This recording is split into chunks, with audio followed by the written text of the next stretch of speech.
With local home prices continuing to soar amid record low inventory, many are unsure of the future of the real estate market and the best action to take now if they want to buy or sell. Real estate expert Dan Beard joins us now to discuss. Dan, good to talk with you. Good to see you, Ginger. All right, so buy or sell. What's the best thing to do when the market is this smoking hot? So one of the things that's just running through everybody's mind is this like the Great Recession? Are we heading into something like that? Keep in mind, A, there's a ton of equity in this market, but B, something just food for thought.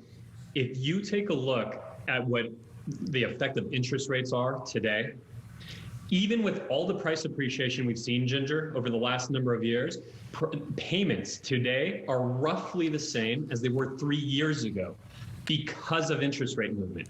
So right now, the advice I've been consistently giving people is just make sure you're in the property that you're going to be in for the long term. So if you're living somewhere where you know you'll be moving a year from now or 2 years from now, you probably want to accelerate that to today. And if you're in your long-term property and you're happy and you're comfortable, ignore the noise, live your life. And the temporary ups and downs won't be relevant to you. Yeah, because some folks are, hey, I want to capitalize on this, sell your home, but then you got to go either buy or rent a home from that. Is that a wise fiscal decision if they're just trying to cash in on a hot market? Well, if it's your primary residence, you will. If you sell and you're selling at a certain price point, you're obviously buying into the same market. So again, I think you just need to position yourself to be able to just make sure you're in that property that you're going to be in for, say, the next 7+ years. The challenge for a lot of people, however, is, hey, well, I'd like to make that move, but I'm afraid that I'm going to end up homeless. I'm literally not going to be able to find a property because they're moving so fast.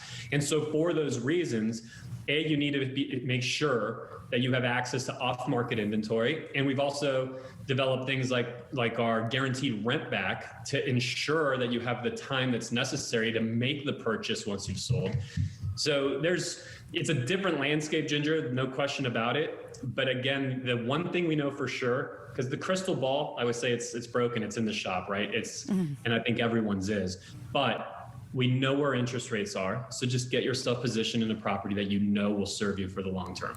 I was so, amazed to see how hot the market got during the pandemic because open houses were restricted if you could do anything at all. So now that those restrictions are lifting and you're going to add back in those open houses, what do you think that kind of impact's going to have on the market? So we just came out of the first weekend where we experienced it, had 127, I believe was the number of folks through just 3 open houses. And we'll see those continue to ramp up. So there's clearly an appetite out there.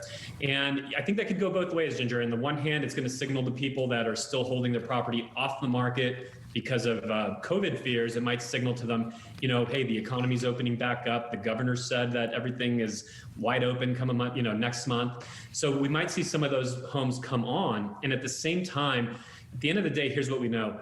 Inventory is at 0.7 months. Meaning, if we stop listing houses, in less than a month from now, they'd all be gone.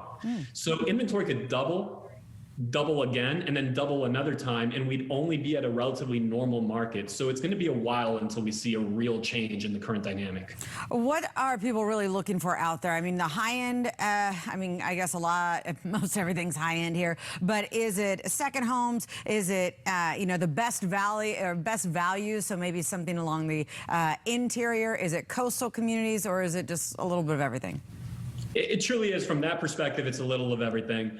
And people just found a new love for their property. The home is, it's become work, it's become play, it's become where you entertain people. It's become a lot more than just the home, right? It's become home gym equipment. I've just been outfitting my own garage to find out what a simple weights cost nowadays. It's amazing. But the home is now doing so much more for us. So people are really wanting to make sure that they have they're just repositioning, I think, their assets into their living experience versus having it stashed away in cash. And we know what's happening with cash. Cash is losing value, so it's safer in the home in a lot of people's view. Yeah, and it continues to grow, as you pointed out. All right, Daniel Beard, great insight tonight. Really appreciate the conversation. All right, thank you so much. Thank you.